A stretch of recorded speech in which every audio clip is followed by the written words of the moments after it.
por David.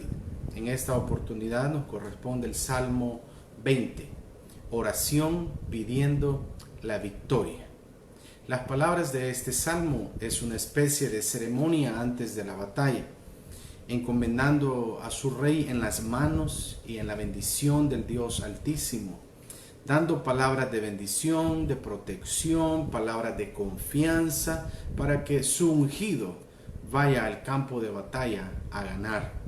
Los comentaristas, hermanos, con respecto a este Salmo 20, afirman que hay dos posibilidades en las palabras de este salmo. Una de ellas es que pudieron ser de David para su pueblo, o pudo haber sido el pueblo orando a favor de su rey porque iba a una batalla. Es claro que en estas palabras de este salmo se está anticipando una batalla militar pero muy grande y muy importante. Y se desea que el rey, es decir, el pueblo de Dios también, o el ejército del pueblo de Dios, salga victorioso de esta batalla.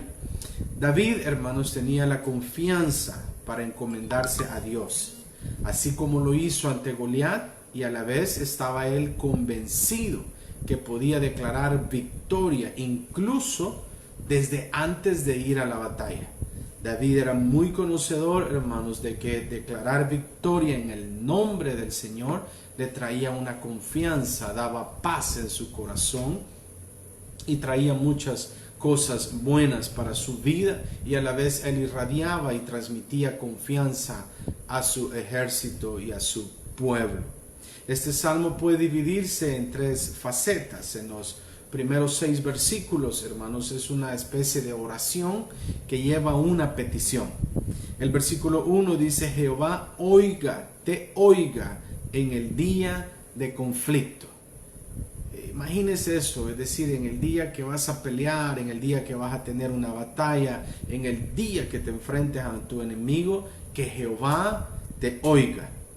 Es claro, hermanos, que ese Dios de los cielos siempre escuchaba a David. Es muy claro, lo podemos ver en toda la vida de David, que ese Dios siempre lo escuchaba. Es el único que venía a su rescate. Quizás habían personas, pero Dios era el que venía al rescate de David, sin tomar en cuenta que tan deplorable, hermanos, estuviera la situación en la que David se encontraba. Dios siempre se movía al rescate de David. Hay 4 aspectos en estos primeros 6 versículos que le voy a mencionar. El primero de ellos es que menciona ayuda y sostenimiento.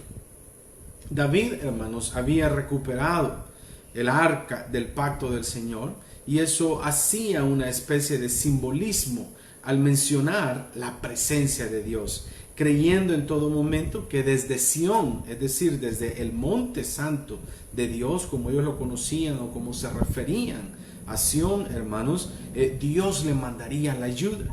Es decir, de aquel mismo lugar en donde Moisés había estado, donde el pueblo que Moisés, hermanos, los 70 que le había pedido que vinieran, de los ancianos de ellos llegaran y habían recibido Moisés la ley en este lugar. Desde ahí dicen ellos que Dios te mande esa ayuda y que Dios te sostenga en todo momento. El Señor le mandaría, hermanos, esas fuerzas, le mandaría este apoyo.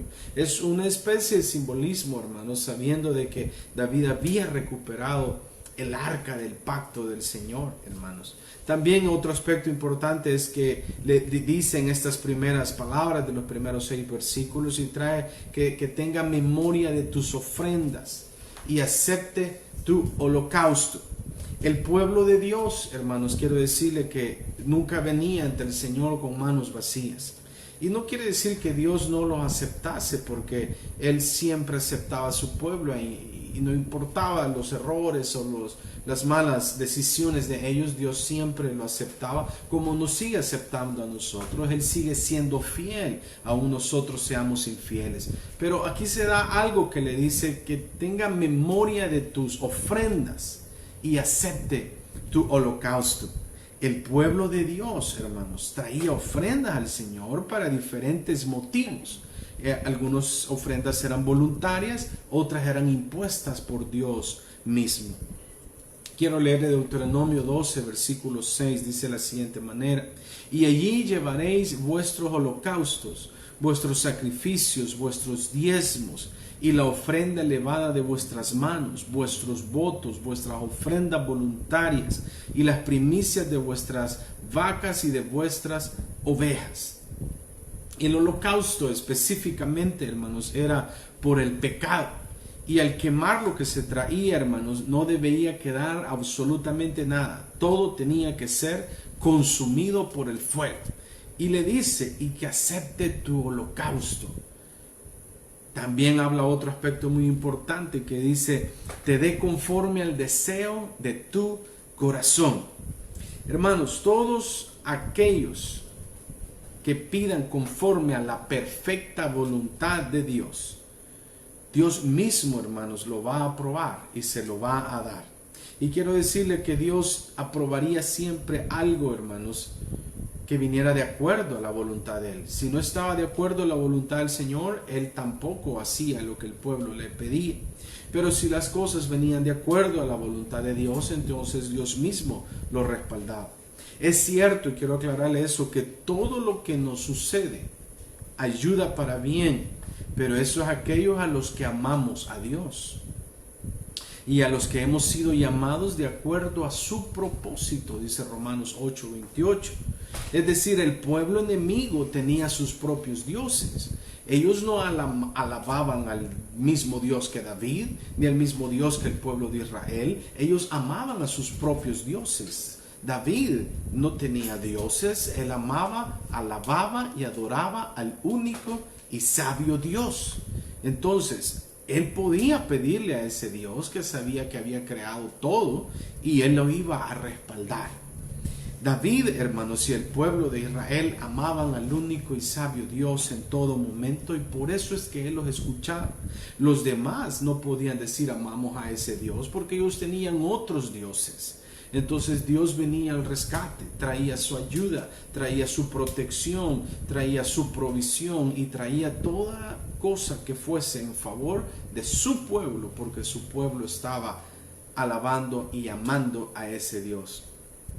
Al final de estos 6 versículos dice, hermanos, que la alegría del pueblo de Dios viene sobre la salvación. En este momento, hermanos, que David vivía y lo que se menciona en este salmo con respecto a la palabra salvación, es entendido, hermanos, como la salvación como una victoria. Es decir, por haberlo sacado ileso, por traerlo sin problemas, por haberle dado la victoria en esta batalla, hermanos, en la cual él se iría a enfrentar. El ungido del pueblo, el especial, el escogido, el ungido de Dios, hermanos, iría a un campo de batalla. Entonces el pueblo ahora declara y dice, hermanos, que ellos sienten alegría por la salvación que este Dios le va a dar.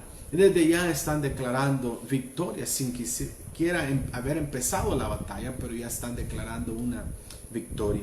A partir del versículo 7 usted ve otra faceta de este salmo, y es la faceta de la confianza. El tipo de confianza, hermanos, que se habla en esto.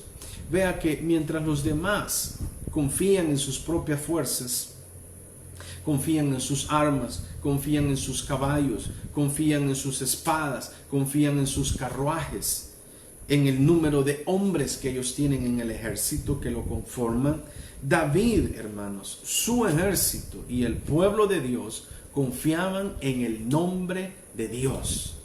Y cuando usted confía, hermanos, quiero decirle, en el nombre de Jesús, hermanos, usted siempre va a tener la victoria.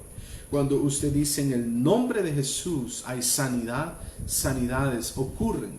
Recuerde lo que hablamos anteriormente, de acuerdo a la perfecta voluntad de Dios. Es de seguro, hermanos, de seguro que David conocía cómo el Señor había dado la victoria a Gedeón con apenas 300 hombres sobre más de 100,000 madianitas. Usted puede leer en Jueces capítulo 7 cómo agarran los cántaros, las teas encendidas, hermanos, cómo agarran las trompetas, cómo quiebran los cántaros unos con otros, y los madianitas el Señor les confunde el pensamiento y se empiezan a matar ellos unos con otros. Con apenas 300 hombres, hermanos, el Señor había dado la victoria al pueblo de Israel. Conocía David, hermanos, como Dios mismo le había dado la victoria a él mismo con apenas 5 piedras, con una honda sobre el gigante Goliat. Se puede leer la historia, primer libro de Samuel, capítulo 17, y específicamente el versículo 40 habla de las armas que David utilizó. Apenas 5 piedras, una honda, sin armamento, hermanos, sin armadura, sin gran espada. De hecho, David termina ocupando la misma espada de Goliat para quitarle la cabeza. David tenía claro que los muros de Jericó, hermanos, cayeron al solo sonar trompetas y gritar. El pueblo de Dios, hermanos, no estaba desenvainando espada, no tenía bombas, no tenía granadas, no tenía bazucas, no tenía tanques de guerra. El pueblo de Dios simplemente hizo caso, obedeció a lo que Dios había dicho por medio de Josué, que caminaran, dieran vueltas alrededor, y el último día dieron 7 vueltas las trompetas y gritaron, y los muros cayeron. David creía que la mejor arma del pueblo de Dios era Dios mismo peleando por ellos. No armas formadas, hermanos, de metal hechas por manos de hombre, sino que era Dios quien peleaba por ellos. Y esta faceta número 2 es el tipo de confianza que el pueblo de Dios tiene y que debemos nosotros de tener. Algunos tienen confianza en sus fuerzas, en sus armas, en sus carruajes, en sus espadas, en la cantidad de hombres del ejército, pero el pueblo de Dios tiene la confianza que es Dios mismo quien le va a dar la victoria.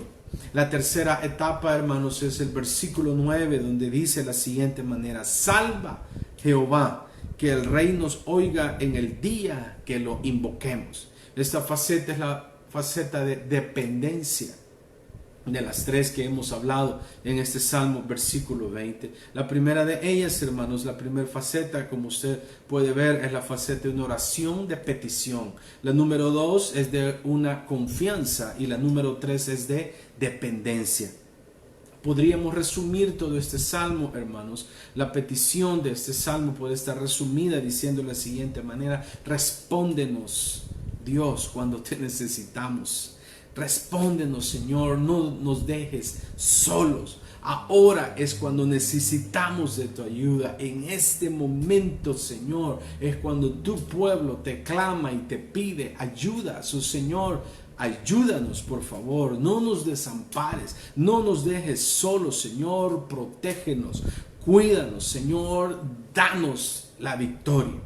Eso es lo que el Salmo 9, hermanos, está prácticamente resumiendo. El Salmo 20, el versículo 9, está resumiendo de todo lo que David hace y dice en este Salmo. Ellos están ahora siendo dependientes de ese Dios todopoderoso. Aleluya. David, hermanos, había tenido muchas batallas. Desde enfrentar gigantes, desde ir a traer los prepucios que el rey había pedido de los filisteos, y no trajo la cantidad que le pidieron, trajo el doble. Huir de Saúl, incluso huir de su propio hijo, hermanos, Absalón. También David se había enfrentado con la soledad, el enemigo de la soledad, el enemigo de la falta de fe, o aquel momento en el cual él estuvo casi para perder la fe. Aquel momento en el que él peleó contra la aflicción y le llegó una aflicción crónica a su vida. David, hermanos, pelea contra opresores. David pelea contra calumniadores, y él pide la vindicación al Señor. David, ante todos los enemigos anteriores, siempre corrió y puso su confianza en el Dios Todopoderoso. Ese Dios es el que le da la victoria. Yo invito a rendirse, hermanos, por completo su vida a ese Dios todopoderoso. Le invito a que rinda su vida al Señor Jesucristo, el único que nos va a poder ayudar, el único que nos va a salvar, el único que nos va a socorrer, el único que va a poder venir Él, hermanos, y pelear por nosotros, es el Señor Jesucristo. Gloria al Señor. quiero desearle que la paz, la bendición y la gracia de Dios estén en sus vidas en todo momento.